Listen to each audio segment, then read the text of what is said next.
केन्दुझर रे कहले आमे महा विराट बड़ यात्राटे कुंभ यात्रा होची आमे जीवु सेठी कुंभ रे बुड़ पकेई आसबू आमे कहलु खूब हुशियार आपण माने जीवे साधु दर्शन करबा को नुए आपण मानकु जदि केई साधु देखि नेला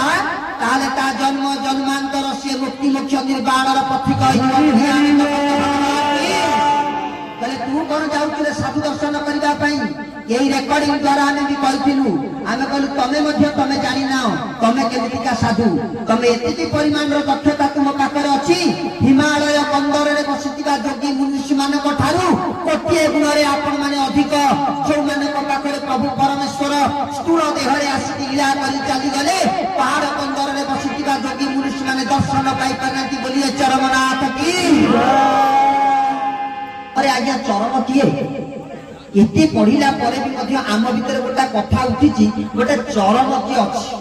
चरम संतान गोटे किए अच्छा आपण माने समस्ते चरम संतान आपण मानकु प्रभु वार्ता देइचंती कागज रे लिखि ताकु जीवन्यास देई 10 पदक देइचंती कहचन धन रे गोटिए तू पालन कलु से पालन कहा करिया कहचंती ए कागज रो चरम को ना कागज रो चरम द्वारा आपण मान भल खंडाटी तैयारी करी थुआ भयंकर विपद बेले शत्रु मानक दाऊ आमको रक्षा करिवो किंतु ताकु जने परिचालना करिवो कि नहीं तो आमे होचे से चलन बा चलित बा चलप्रचल करुथिबा चरम माने आमे कोउ दिन आमे तांकर चरम पुरुषंकर इच्छा को आमे पूर्ण करिबा तेणु पूर्ण करने को हेले कौन हम ना मनटा को बिक्री कर देबा को पड़िबो तारी पाखरे से पाद पद्म रे समर्पण कर देबा को पड़िबो सेति पई कथार अछि बाबू रे मनटा को टिके पानी कर दउ मनटा को निर्मल कर दे मनटा को स्वच्छ कर दे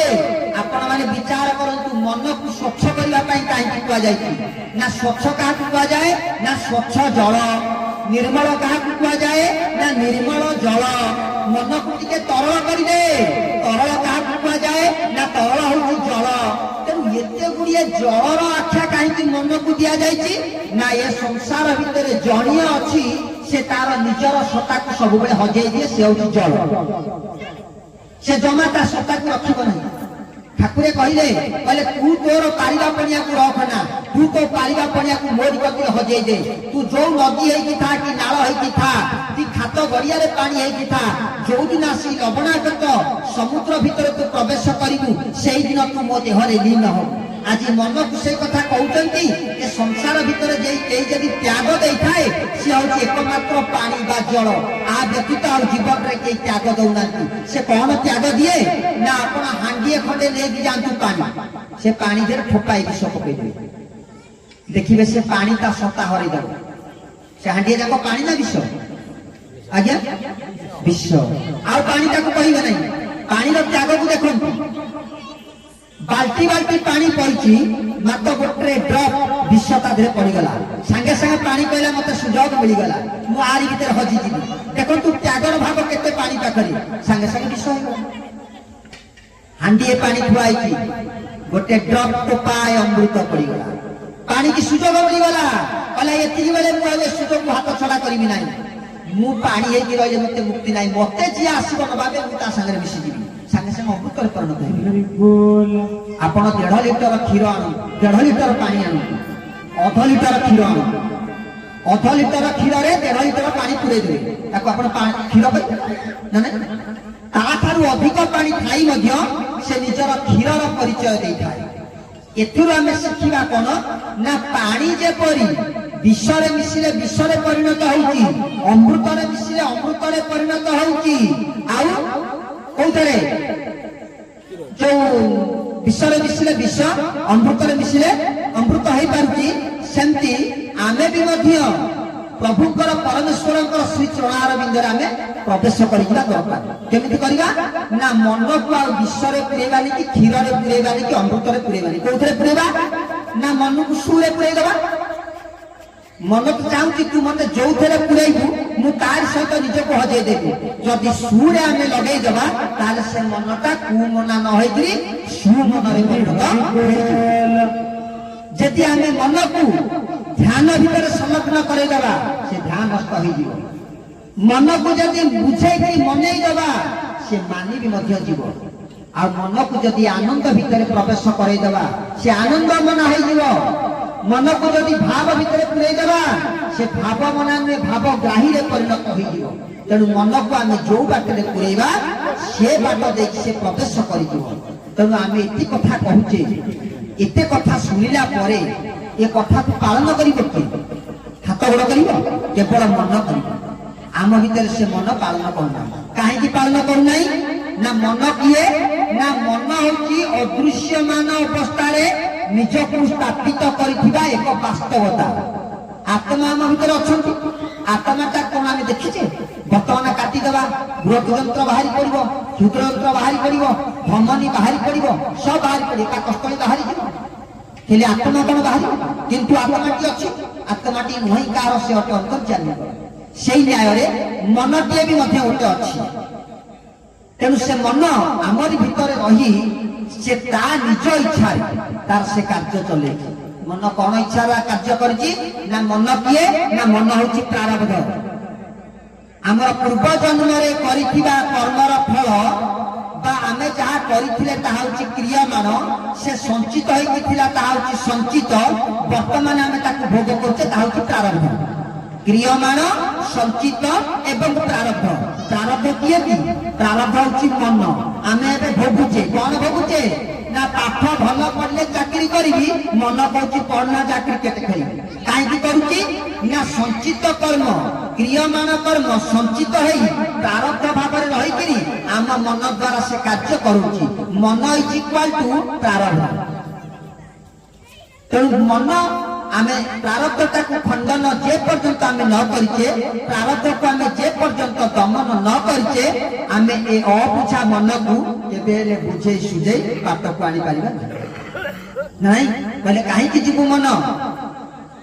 ये जो कावेरी गोदावरी गंगा यमुना सरस्वती तू कहीं जाऊचु सकल तीर्थ तोरी पाखरे अच्छी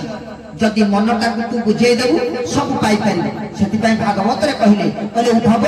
केते तू पचारू मन तोहर निज गुरु तू तो मन को गुरु करी चलीचु आज मते गुरुपण रे खाली वर्ण कर देचु किंतु मानु ना से मनटा को टिके मते दे दे भगवान को हमें कौन देबा ए धन रत्न ए भोगराग नैवेद्य केवल गोटे जिनिस दबा से होची आमर अधिकार अच्छी से होची मन बाबू रे मनटा को टिके मते दे दे ना नहीं आमे कौन दउचे आमे तो केते केते बाहस्पट मारुचे विचार करके देखंतु थरुटिए आपण माने ठाकुर घरे अछंती ना ठाकुर आपण घरे अछंती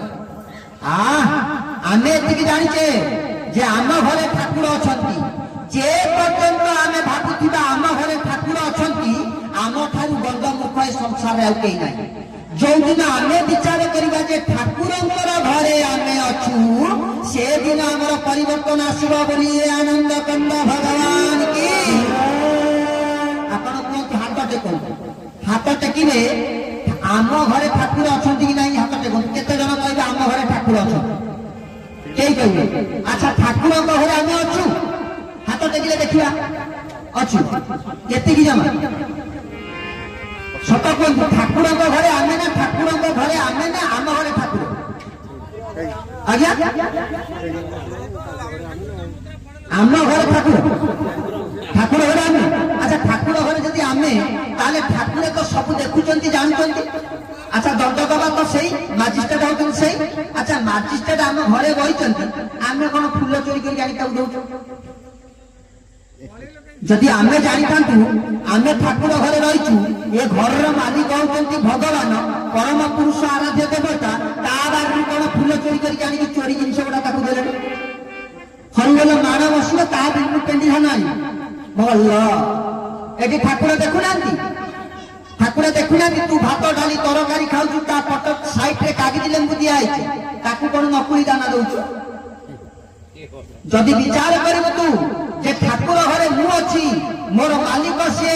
मु तार दास मु आसी ता नियम रे पालन करबा पई ता कथा विचार करिया पई से जति की मते निर्देश दबो मु तारी कथा रे परिचालित हेबी ताकू कोन तम कथा रे परिचालित करछो जे गुरु देखि नांती गुरु स्वामी देखि चंती गुरु देखि नांती एबे आमे गुरु गोटे प्राप्त होइछु 40 वर्ष साधना परे उठी चंती 40 वर्ष साधना परे उठी चंती तांको कतिरे बसु बसु जदि पिंपुड़ी कामुड़ देला एमती हली गले कौन है कि ନା ପିମ୍ପୁଡି କାମୁଡ଼ିଲା ନା ପିମ୍ପୁଡି କାମୁଡ଼ିଲା ତମେ କେମିତି ଜାଣିଲ? ତମ ଭିତରେ ଏକାଗ୍ରତା ନାହିଁ କି? ତୁମ ଭିତରେ ଏକାଗ୍ରତା ନାହିଁ କି? ବସିକି କଥା ହଉଛୁ, ଯଦି ଏମିତି ଏମିତି ଗୋଡ ହେଇଗଲା, କଥା ତ ହଉଛ, ତମ ଭିତରେ ଗୋଡଟା କିଏ ହଲଉଛି? ତମେ ପରାଧୀନ କି? ଦେଖନ୍ତୁ ଗୁରୁ କେମିତିକା। ଚରମ ଶାସ୍ତ୍ରରେ ଠାକୁରେ କହିଛନ୍ତି, କହିଲେ ତୁ ଗୁରୁ ଦେଖିନାଉ ନା ନାଇଁ କି? ତେଣୁ ମନକୁ ସବୁବେଳେ ଆମେ ସଂଯତ କରିବା ଦରକାର। ମନ କହିଲେ ମନ ଉପରେ ଅନେକ କଥା ଅଛି। କାହିଁକି ମନ ଯିବୁ ବୃନ୍ଦାବନ? ବୃନ୍ଦାବନ ଯିବା ଦରକାର ନାହିଁ। ଏବେ ଯାଇଥିଲେ ସମସ୍ତେ, କେଡେ ବଡ ତୀର୍ଥଟାଏ ତିଆରି ହେଇଛି। ଆମେ ଯେତେବେଳେ ଥାଉ ମାଟିଆଗୁଣ୍ଡି ଶାଖାରେ କେନ୍ଦୁଝରରେ, କହିଲେ ଆମେ ମହା ବିରାଟ ବଡ ମାଟିଆଗୁଣ୍ଡି ଶାଖାରେ କେନ୍ଦୁଝରରେ, କହିଲେ ଆମେ ମହା ବିରାଟ ବଡ ଯାତ୍ରାଟେ କୁମ୍ଭ ଯାତ୍ରା ହଉଛି, ଆମେ ଯିବୁ ସେଠି କୁମ୍ଭରେ ବୁଡ଼ ପକେଇକିରି ଆସିବୁ। ଆମେ କହିଲୁ ଖୁବ୍ ହୁସିଆର, ଆପଣ ମାନେ ଯିବେ ସାଧୁ ଦର୍ଶନ କରିବାକୁ ନୁହେଁ। ଆପଣ ମାନଙ୍କୁ ଯଦି କେହି ସାଧୁ ଦେଖିନେଲା, ତାହେଲେ ତା ଜନ୍ମ ଜନ୍ମାନ୍ତର ସିଏ ମୁକ୍ତି ମୋକ୍ଷ ନିର୍ବାଣର ପଥିକ ହେଇଯିବ। ତାହେଲେ ତୁ କଣ ଯାଉଥିଲେ ସାଧୁ ଦର୍ଶନ କରିବା ପାଇଁ? এই রেকর্ডিং দ্বারা আমি ବି କହିଥିଲୁ। ଆମେ କହିଲୁ ତମେ ମଧ୍ୟ ତମେ ଜାଣିନାଅ ତମେ କେମିତିକା ସାଧୁ। ତମେ ଏତିକି ପରିମାଣର ଦକ୍ଷତା ତୁମ ପାଖରେ ଅଛି, ହିମାଳୟ କନ୍ଦରରେ ବସିଥିବା ଯୋଗୀ ମୁନିଷୀ ମାନଙ୍କ ଠାରୁ କୋଟିଏ ଗୁଣରେ ଆପଣ ମାନେ ଅଧିକ। ଯୋଉମାନଙ୍କ ପାଖରେ ପ୍ରଭୁ ପରମେଶ୍ୱର ସ୍ଥୂଳ ଦେହରେ ଆସିକି ଲୀଳା କରି ଚାଲିଗଲେ, ପାହାଡ କନ୍ଦରରେ ବସିଥିବା ଯୋଗୀ ମୁନିଷୀ ମାନେ ଦର୍ଶନ ପାଇପାରିନାହାନ୍ତି